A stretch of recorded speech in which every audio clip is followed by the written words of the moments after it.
Okay, so this question is a little bit different. The biggest thing is this question gives you, that's different, is that they give you the midpoint of the segment.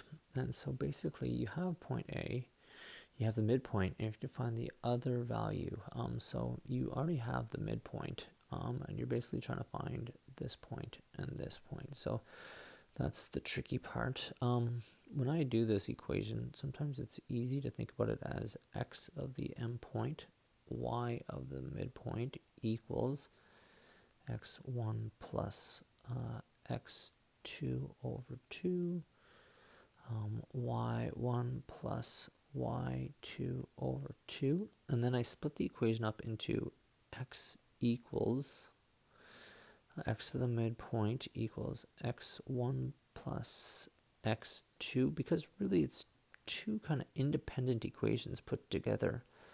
And then y of the midpoint is equal to y1 plus y2 over 2. So really, you can kind of think of it as two separate equations. You got this equation, which finds your x value, and you got this equation, which finds your y value of the midpoint. So I'm just splitting that up so I can start plugging things in. So if that helps you out, visualize why I'm doing that. So my x value of the midpoint is right here at -2 equals 5 plus some value over 2.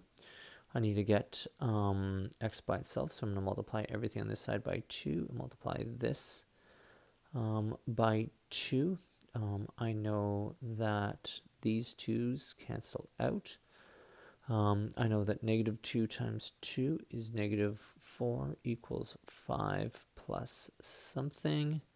If I subtract 5 and subtract 5, I then get that -9 equals x, or x equals -9. So there's my first endpoint value. I'm going to repeat what I just did. So I know that my y midpoint value is -3. I know my other y value is 7. So 7 plus some y value divided by 2. I'll multiply everything by 2 to get rid of that denominator. Sorry if this is a bit messy. I'll just kind of draw a little bit of a dividing line. There we go.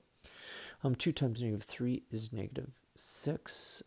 These 2's cancel out because I was trying to get them to go away.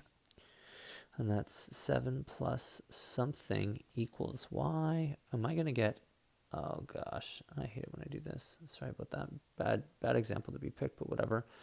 Minus, oh wait, maybe not -7. It's not looking as bad.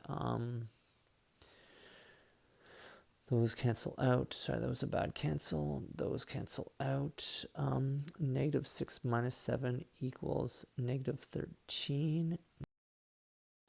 -13. I've kind of run out of room, so I'll kind of just give myself a little bit of a writing room. Therefore, b equals, my x value is -9 comma -13. So hard to draw neatly. Just let me try that one more time. Trying to move things over. B equals, whoa. Make myself a little room. Therefore, b equals -9 comma -13. So tricky with no room. I'll try one more time. Make a big area right in. So b equals -9 comma -13. Got it, maybe. That looks like a 13 right there. Great. So that's how you find your midpoint, where y equals -13 is your one solution, and x is your other one, and I tried to put it together nice and neat right there. And that's how you find the midpoint. Or sorry, how you find the endpoint if given the midpoint and the other endpoint.